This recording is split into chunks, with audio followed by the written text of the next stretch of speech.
Everyone understands that the values in New York City are socially liberal or pro-abortion or pro-gay marriage, focused around money and the media. And I guess I can frame it another way. Not a lot of conservatives come out of Manhattan. I'm just saying. So conservatives actually do come out of Manhattan, including William F. Buckley and others, just so you understand. New York is a great place. It's got great people. It's got loving people, wonderful people. When the World Trade Center came down, I saw something that no place on earth could have handled more beautifully, more humanely than New York. And we rebuilt downtown Manhattan, and everybody in the world watched, and everybody in the world loved New York and loved New Yorkers. And I have to tell you, that was a very insulting statement that Ted made. All right, that was another fiery exchange between Senator Ted Cruz and Donald Trump at last night's GOP debate in South Carolina. Back with us, 2016 Republican presidential candidate Senator Ted Cruz. You know, Senator, this is interesting from my perspective because Andrew Cuomo, the governor, once said, if you're pro-life, if you're pro-Second Amendment, we don't want you in New York. And I made a big deal about it, and I had all these governors, including the Texas governor at the time, it was Rick Perry, inviting me to become a Texas resident. Rick Scott in Florida invited me to be a Floridian, and the North Carolina governor. There are different values. Do you know that, and I want to ask you about this, because the New York Daily News was not kind to you today. It said, "Drop Dead Ted," which, by the way, is typical New York headline. But if you live in New York versus where you live in Texas, you pay 14% more in income tax between state and city tax, almost 14% more. Yeah. I mean, and it is an 8-to-1 differentiation in terms of registration, Democrat to Republican. What did you think of that exchange? I don't think you're going to be getting a lot of New York liberals voting for you.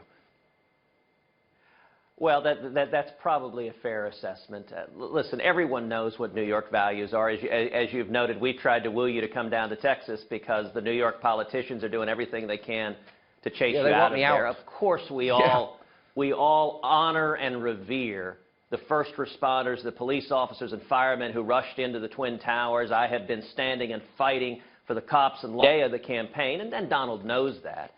He also knows that the origin of why I said that was that he did a long interview with Tim Russert, where he explained where he found his political views and values, and he said they all came from New York. So he told Tim Russert he was very, very pro-choice. He supported partial birth abortion. He was open to gay marriage, and all of that, he said, you got to understand, I'm from New York. Those aren't Iowa values, and this is Donald speaking.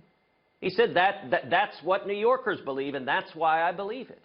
So Donald used that as an explanation for his own views. And you know what? He's right. Those aren't Iowa values. They're not South Carolina values. They're not even New Hampshire values. And if you look at the media elite, if you look at the elite in New York who try to set the stage, and New York Daily News is a great example where, you know, they ran another front page blasting me because I was lifting up the victims of violence in prayer. And they find prayer offensive. And that's what people understand when you talk about that. You know, I'm reminded of the old Pace Picani commercial where they're sitting around looking at us and they say, where was this made? New York City? Get a rope. People understand elite, out-of-touch media opinion. Well, that would be Washington, San Francisco, Los Angeles. Oh, yes. A lot of places, Absolutely. Right? Let me ask you this, Senator, because there's a real serious side, and I thought last night's debate was enlightening. It was informative. It was substantive. It had everything that I wanted, and I thought there were great exchanges on all sides. But there's a really serious part of this debate, which is I believe America is in decline.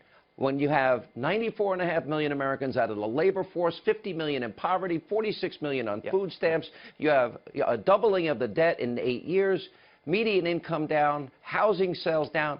It is scary to me that we've got to turn this around. That, to me, is about those people that are suffering needlessly and, of course, defending the country against ISIS and radical Islamists. So explain in the last minute that we have here how you can do that if you get elected.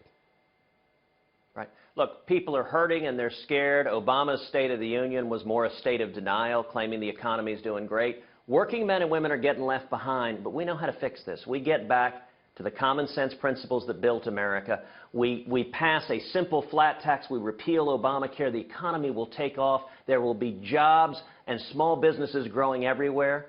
And I'll tell you who I listed was It's fun down there in amazing West fun. Monroe. By the way, I've been down there. Yeah. Yeah.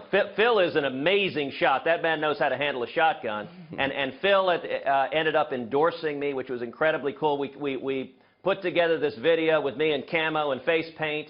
And my girls, Caroline and Catherine, thought it was the funniest thing in the world to see Daddy in face paint with Phil Robertson. But you know what? That represents the working men and women, the backbone of this country. Those are who we're fighting for. And if we get back to those values in that duck blind in Louisiana, that's how we turn the country around. And I'm optimistic because people are waking up in incredible numbers and understand that that's what we're going to do. All right, Senator Cruz, it was, I think, the best debate last night. Very informative. Thank you for being with us. We always appreciate your time. Thank you, Sean. God bless.